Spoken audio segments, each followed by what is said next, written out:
Victoria asked me to help her twist the bottle cap. I didn't think twice, just did it like always. And that's when it happened. A flood of floating comments appeared right in front of my eyes. He does whatever she says. The second male lead is so foolish. Today it's a bottle cap. Tomorrow he'll be raising her kids. Their words hit harder than I expected. I frowned, uneasy. For some reason, it all felt wrong, the way they called me the second male lead. Without thinking, I muttered, "Can't you do it yourself?" Victoria blinked at me, clearly caught off guard. The comment section exploded. Wait, did the second male lead just talk back? He's finally waking up. Maybe now he'll stop being a fool for her. She pressed her hand to my forehead, confusion written across her face. Martin, what's wrong with you? It's just a bottle cap. Can't you even do that? I brushed her hand off, my patience fraying. You have hands, Victoria. Use them. Her expression hardened, voice cold. Are you losing it today? Don't show up in front of me again. You're starting to annoy me. And just like that, more comments poured in, harsh, merciless. She said it herself. The heroine's done with him. Wake up, second male lead. You're just her backup. It kills me knowing she's carrying the main guy's baby while this poor fool still clings to her. That last comment made my stomach twist. My hand clenched into a fist as a terrible truth began to sink in. I wasn't me. I was a character, the second male lead in someone else's love story. The one destined to love but never be loved back. And Victoria. She was the heroine, the girl who threw everything away for the male lead. Her family, her future, even her pride. When she waved a hand in front of my face, I barely heard her. Martin, you're spacing out again.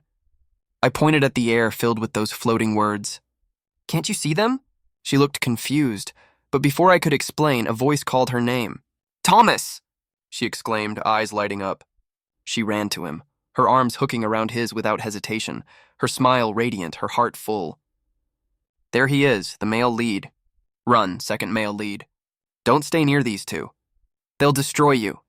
Thomas, my brother. The main character of this story, and the man she chose. I'd always thought of him as a little naive, maybe a bit selfish, but harmless. Now, I wasn't so sure. Victoria, I said quietly, you've already failed a semester because of him. You'll get expelled if you keep this up. She turned defiant. Martin, without Thomas, I wouldn't even be alive. I'm not leaving him. And just like that, she was gone, hopping onto his motorcycle, wind in her hair, not even glancing back. The heroine's about to wreck herself again. Second male lead, don't follow. Let them crash and learn. But I couldn't just watch her ruin herself. Even knowing what I knew now, even after reading what everyone said, my legs moved before my mind caught up. I ran. Oh no, he's going after her again. Second male lead, stop! Don't be so stupid. By the time I reached the mountain road, they were already racing, fast, reckless, free. Thomas was laughing, one hand on the bike, the other lazily feeding on cherries Victoria held out. I yelled, "Be careful!" But it was too late. The next turn came too fast. He hit the brakes too hard, scraping the wall as the bike skidded to a halt. When I ran to them, heart pounding, all I saw was her worried hands brushing dust from his arm, her voice soft, trembling with care. Thomas, are you hurt? Let me see. And there I was, standing beside them like a stranger. The extra in someone else's romance scene. He saved them. And she's comforting him. Second male lead, please. Wake up. She's not worth it. And for the first time, I started to believe they might be right. It wasn't fair. None of it was. I clenched my fists, trying to steady the anger boiling inside me. A year ago, Victoria had been in a car accident. She'd needed a blood transfusion urgently. The hospital didn't have her blood type. So I did it. I gave her mine. I kept donating until my world went dark. When I finally woke up, the first thing I saw was Victoria in Thomas's arms. She was crying, thanking him. That was the moment I realized he'd taken my credit, stolen my moment. And that night, when Thomas knelt in front of me confessing how much he loved her, I buried my feelings for good. I told myself I'd move on. But I never really did. Now, watching Victoria cling to Thomas, seeing how much she'd changed, the girl who once laughed under the sun was now just a shadow, chasing danger, chasing him. I couldn't stay silent anymore. Victoria, I said, my voice trembling with frustration, how long are you going to keep pretending you don't see it? Her hand still hovering over Thomas's wrist froze midair. She looked up at me, confused, wounded. "Martin, what do you mean?" "I mean, look at yourself," I said, stepping closer. "You're not the same person anymore. Why are you throwing everything away for him? Second male lead, aren't you also degrading yourself? Wake up already. I swear everyone in this story needs therapy." Victoria's hands balled into fists. Her eyes shimmered with unshed tears. "Thomas saved my life," she snapped. "He's my boyfriend. Whatever we do, it's none of your business." Her words stung more than I wanted to admit. She was right in a way. Who was I to interfere? But I couldn't stop myself. I stepped forward and grabbed her arm, desperate now. "Are you really this blinded, Victoria? Do you even know what really happened that night, a year ago?" Before I could finish, Thomas shoved me back, his face twisted with anger. "Bro," he said sharply, "Victoria's my girlfriend. Stay away from her." The comments around me exploded, furious, relentless. Taking credit for someone else's sacrifice? Shameless. Poor second male lead, can't you see? You'll never win in a rigged story. Something in me snapped. My fist connected with Thomas's face before I could stop myself. He stumbled, blood spilling from his lip, eyes wide with disbelief. Victoria screamed. Her tears fell fast and hot as she slapped me hard across the cheek. "Martin, what's wrong with you? That's your brother!" My face burned, but I didn't move. "Come back to school," I said quietly, the pain cracking my voice, "before you do something you can't undo." She yanked her arm away like my touch disgusted her. Her eyes, once warm, full of trust, now held only contempt. And when she turned to Thomas, her entire expression softened again.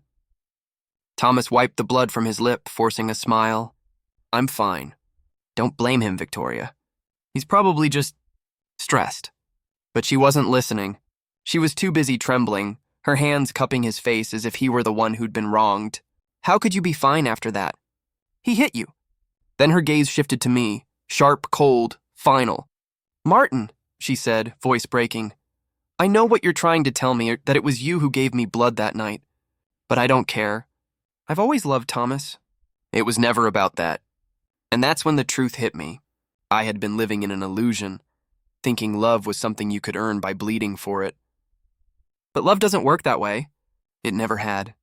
The second male lead is about to break. Someone save him, please. Don't waste your heart, man. She was never yours to begin with. Victoria turned away, her hand still wrapped tightly around Thomas's. "I love you," she whispered to him. "It's always been you." Then she left, and without looking back. And I was alone. The motorcycles sat there, half covered in dust, the sound of their laughter fading into the wind. For a long moment, I just stood there, the world suddenly too wide, too empty. Then I walked. One step, then another, back toward the school, back toward the silence. That night, I barely slept. The dreams were cruel, flashes of their faces, her voice, the blood. And when morning came, I noticed something. Thomas's bed was empty.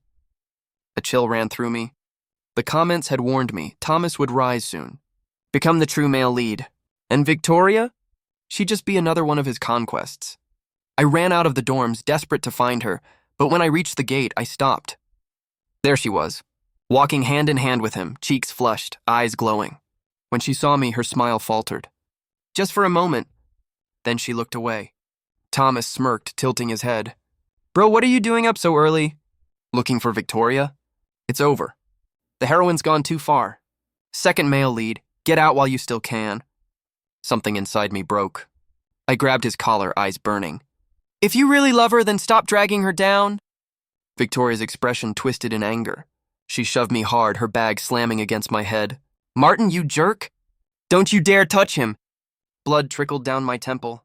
I stumbled, dazed. "Victoria, he's going to destroy you. Can't you see that?" But she didn't hear me, or maybe she just didn't care. She stepped forward, her heels digging into my chest, pinning me to the ground. "You're the delusional one," she shouted, trembling with rage. "Thomas and I are meant to be together. You're the one getting in the way." Her finger jabbed into my chest, sharp and merciless. Pain exploded through me, and for a second I thought I saw blood on her hand. Oh no, the second male lead's completely broken. He deserves better. He really does. And all I could do was lie there, breathless, staring up at the girl I once loved. realizing I'd finally lost her completely. People were watching. Some even laughed under their breath as if my heartbreak were their entertainment. And something inside me finally snapped. Before I even realized what I was doing, my hand swung, the sound of the slap echoing louder than I expected.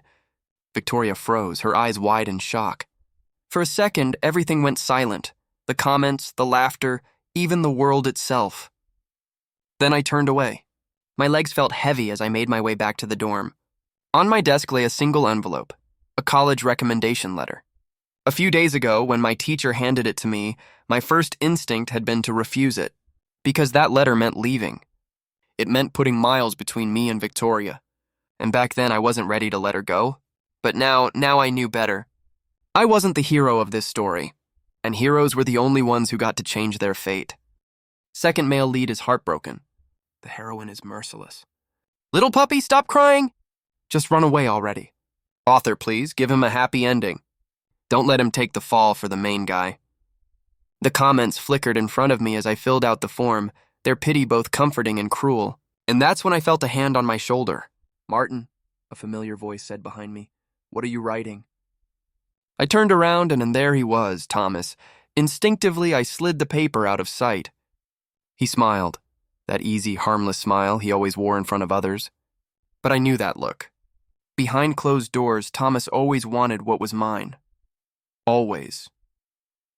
His smile faded when I hid the letter. Martin, he said, voice turning sharp, that's not a love letter, is it? Before I could answer, he reached for it. Thomas, it's just a piece of paper. He twisted my arm hard. Pain shot through me and my grip loosened. He snatched the letter and unfolded it with a smug kind of curiosity until he read the words on top. His eyes darkened. A recommendation? You're going for the recommendation? I stared back at him, unamused. I've been top of my class for years. What's wrong with applying for something I earned? Be careful, second male lead. He's going to steal it from you. If I remember right, this is how you lose everything. The male lead's a fraud. He only climbs higher by stepping on you. And suddenly it all made sense. The comments weren't wrong. This wasn't just rivalry. It was prophecy. I was nothing more than a stepping stone on his road to glory. Thomas's jaw tightened. Give me the spot. I let out a dry laugh. Thomas, I've let you take whatever you wanted our whole lives. But this is mine. I yanked the paper out of his hand. Even if I wanted to give it to you, do you honestly think you deserve it? His fists clenched, anger flashing in his eyes. If you don't give it to me, I'll tell Mom and Dad to cut you off. I laughed bitterly. They already have. You can't take what doesn't exist. He froze for a moment, then sneered. Fine, I'll tell them to give me your spot instead. And with that, he stormed out. That night, the phone rang. My mother's voice was cold and sharp. Come home, Martin. Now, take the next train. So I did. The night air bit at my skin as I stepped off the train, clutching the ticket in my hand. I hadn't even wiped my tears before I saw her, and standing in the corner watching me, Victoria. My heart sank. What are you doing here? I asked. Oh no. She's here for the male lead again. Don't fall for it, second male lead. Girl, leave him alone. Go to your man. Her eyes softened, her voice gentle. I heard you got the recommendation, she said. So that was it. Just as the comments predicted. She wasn't here for me, she was here for him. I said nothing, just nodded. She hesitated, then gripped my hand tightly. Martin, please, give the spot to Thomas. You know how much he needs this. I stared at her, searching for a trace of the girl I used to know. What if I need it too? I asked quietly. She smiled faintly, almost pitying. You'll be fine, Martin. You're smart. You can take the exam, get a job. You'll manage. I laughed under my breath bitterly. So that was what I was to her, someone who'd manage, someone replaceable. Victoria, I said, my voice low, stop projecting your love for Thomas onto me. I don't need to pay the price for your feelings. Her face fell. No, you don't understand, she said quickly. Thomas was crying earlier. He feels so guilty. So wronged. He really needs this chance. I pulled my hand free. I'm going home. Martin, she called after me, her voice shaking. You have to agree. But I didn't turn back. By the time the sun rose, I was exhausted, body and soul. Yet there she was again, clinging to my sleeve outside the station, eyes red, refusing to let me go. Second male lead, please slap her awake. Love makes people so stupid, I swear. If the male lead shows up now and misunderstands, maybe this whole mess ends. But I couldn't hurt her.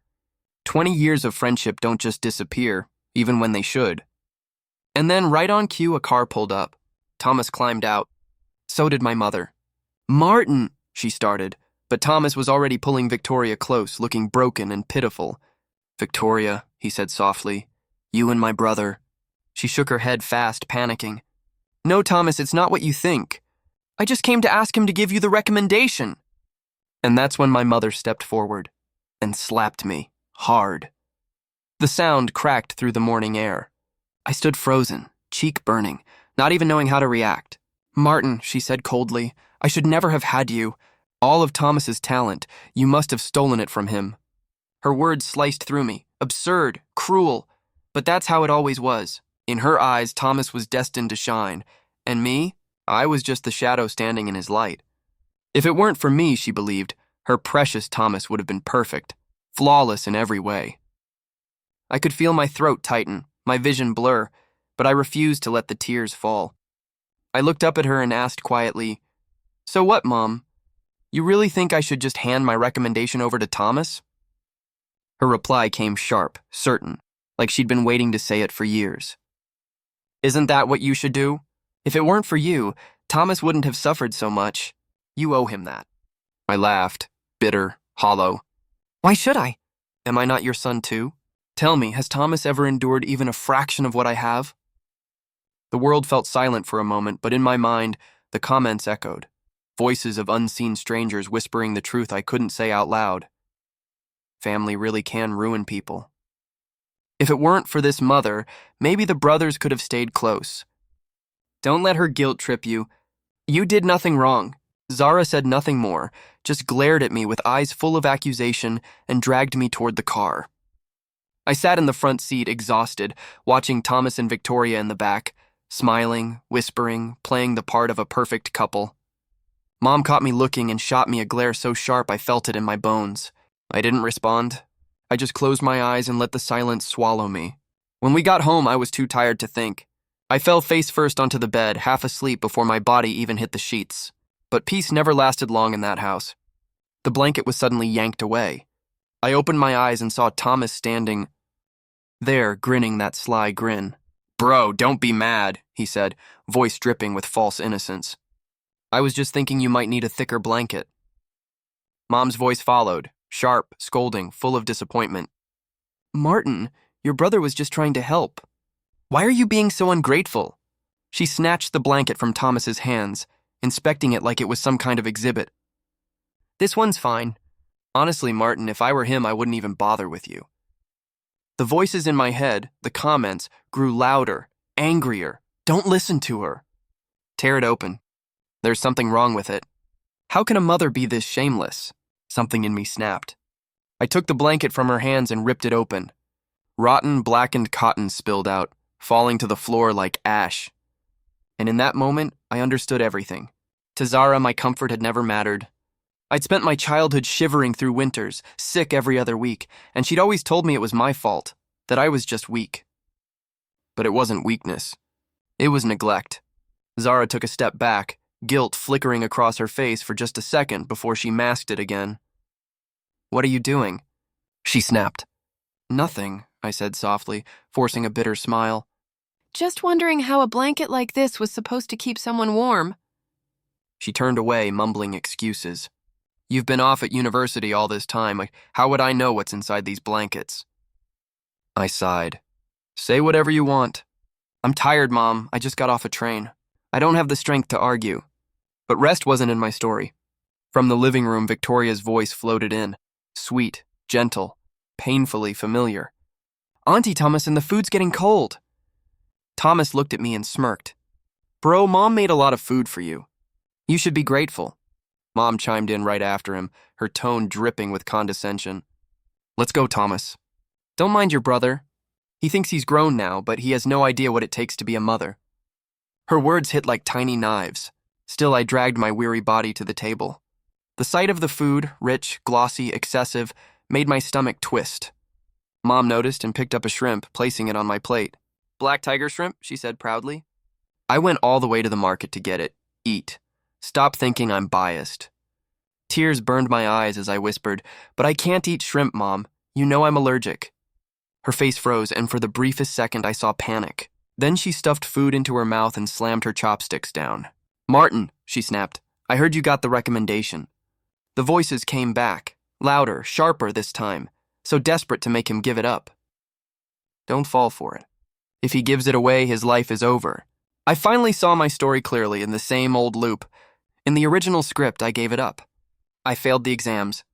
I never found work. Thomas rose, I fell. And one day he'd even send me to prison to cover his sins. Not this time. "Yes," I said quietly. "So what?" Mom's face twisted with anger. "You know how hard Thomas has it. You should give him the spot." "The recommendation's based on grades," I said, forcing a smile. "He doesn't have them." She waved it off like it meant nothing. That doesn't matter. "I can use money, make connections for him. It's not a problem." And I couldn't help but laugh. Because for me, the forgotten son, she had never done any of that. Not once. I honestly didn't even know who had it worse anymore, me or them. "Since you've got so much money," I said quietly, "why not just buy a recommendation for him?" Mom's head snapped up. "Martin, Thomas is your brother. What's wrong with giving him your spot?" Victoria stepped in then, her voice trembling just enough to sound sincere. "Exactly. Thomas has worked so hard. Doesn't he deserve it?" She looked up at me through glassy eyes, leaning against Thomas's shoulder like a delicate ornament. I stood, crossed the room slowly, and tilted her chin up with my hand. "Really?" My voice was low, tired. "Then how about this? I give the spot to Thomas, and Thomas gives you to me." The words cut through the air like glass. Victoria flinched back, and Thomas's face twisted with fury. "Bro," he snapped, "if you don't want to give it, fine. But why insult us like this?" I looked down at the rice bowl in front of me, nearly empty, just a few grains left, and that one shrimp I couldn't even eat. My voice cracked slightly as I said, "Insult you? After all these years, haven't you insulted me enough?" "Martin!" Mom clutched her chest dramatically like she was the one in pain. "I can see it now. You only came back to make me angry. If you don't give the spot to Thomas, I'll pretend I never had a son like you." I met her eyes and smiled faintly. "Then pretend you never had me." I turned to leave, but the next sound I heard was the sharp crash of a bowl flying past me. Instinctively, I caught it, and for a moment I just stood there holding it as my tears fell into the porcelain. Then I threw it to the ground. It shattered instantly, a perfect reflection of us, of everything that used to be a family. "From now on," I said softly, "we're done. Keep loving your precious son. As for me, we're strangers from this moment on." "Martin, come back here!" Mom's voice cracked behind me.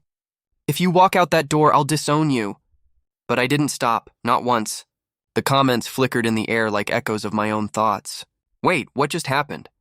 The second male lead finally stood up for himself, and maybe for the first time I agreed with them. Back at school, I wasted no time. I filled out my recommendation form, handed it to my advisor, and packed my things. I couldn't stand sharing a dorm with Thomas anymore. Even the thought of sleeping in that same air made my chest feel heavy. Just as I was leaving, fate decided to play one last cruel trick. Thomas walked in. The comments flashed again. "It's over. The male lead is back to stir things up. Second male lead, punch him." Thomas glanced at my suitcase and smirked, giving it a small kick. "Martin, what's this? You better go back and apologize to Mom. She's really mad this time." I pushed his hand away. "It's none of your business." "How is it not my business?" he demanded. "You're moving out? With what money? Did you ask Mom for it?" He grabbed my sleeve, his tone full of entitlement like he owned me. Something inside me snapped. I turned and slammed him against the wall. "I told you," I said, voice cold. "It's none of your business." "Don't push me. I can't promise I'll hold back." His eyes widened. "What, you're gonna hit me now?" "I'll tell Mom." I grabbed his collar, leaned in close, and whispered, "I'm not hitting you because I don't want to. But if you keep pushing me, I will." For the first time, he looked afraid. He stepped back, the fight draining out of him. Maybe he finally realized. Without Mom's protection, he wasn't half as brave as he thought. The comments shimmered again, almost gleeful. Did I just see that right? The second male lead threatened the male lead. He's finally standing up for himself! And this time I didn't argue. I left the dorm behind, dragging my suitcase through the quiet campus streets. I rented a small apartment nearby, barely more than a single room, with the little money I'd saved over the years. It wasn't much, but it was mine. For months, I didn't see Thomas or Victoria. I avoided the campus as much as possible, only going in when my advisor needed me for research. Thomas could keep his spotlight. I didn't care anymore. I cooked my own meals, read books I'd never had time for, sat on the balcony and let the sunlight spill across my face. It was the first time in my life I'd ever felt peace. Real, quiet peace. Mom called a few times, but I never picked up. I already knew what she'd say, that I was ungrateful, that she wished I'd never been born. I didn't need to hear it again. Even Victoria started calling. Seeing her name flash on my screen felt strange. Once upon a time, I'd waited for her texts, her calls, her attention. Now I didn't even feel curious. Then, on graduation day, I finally saw her again and froze. She was standing there in the courtyard, sunlight on her face, one hand resting over her belly. Pregnant. Just like the original story. Pregnant with Thomas's child. And Thomas, the golden boy, was nowhere to be seen. The comments whispered around me again. What is she planning? Is she going to use him again? Don't do it, second male lead. Don't let her drag you down. And for the first time, I wasn't just listening to them. I was agreeing with them. I glanced at the comments floating before me. The heroine made her own mess. Don't rush to clean it up. And in that moment, I finally understood what my heart had been back then. For 20 years, I had loved Victoria. That kind of love doesn't fade easily. Whenever she hurt, my first instinct was to protect her, to step in, to carry the pain she couldn't bear. Even when I knew she didn't love me the same way, even when I was the one left bleeding quietly behind her. But now everything looked different. Victoria stood before me, her once glamorous figure softened by a round belly. She walked toward me slowly, hesitation in her eyes. I instinctively stepped back, but she caught my arm, trembling. Martin, don't go. Her voice cracked. I stared at her, weary and cold. Victoria, what do you want from me? She hesitated, biting her lip before whispering, Martin. I'm pregnant. It's Thomas's. I let out a bitter laugh. I figured that much out, so what? Her eyes filled with tears. Martin, I know you love me. Since you love me, can't you love me a little more? Love my child too? For a moment, I couldn't even breathe. Her words sounded like poison. Victoria, do you even hear yourself? Are you insane? No, it's not like that, she said, shaking her head desperately. I'll make this child call you Dad. It'll be your child. I took a step back, shaking my head in disbelief. There's no need. Why would I carry someone else's burden? This child belongs to Thomas. She clenched her fists, her voice breaking. Thomas said this child would only hold him back. He has dreams, a future. But you, Martin, you're kind. You're steady. You could raise this baby, right? I looked at her one last time. The woman I'd once loved, now begging me to live someone else's life. Victoria, I said quietly, I tried to bring you back to your senses. You didn't listen then, and I won't listen now. She reached out again, but I pulled away and kept walking. Behind me, her cries echoed through the street, raw and desperate. I didn't turn back. I never imagined that would be the last time I'd hear her voice. At some point, the bullet comments that used to float before my eyes simply vanished. Maybe the story had finally reached its end. Or maybe I had finally stepped out of it.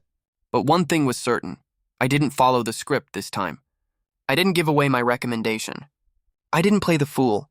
And I didn't die forgotten. After graduation, I entered a top-tier university for my doctorate.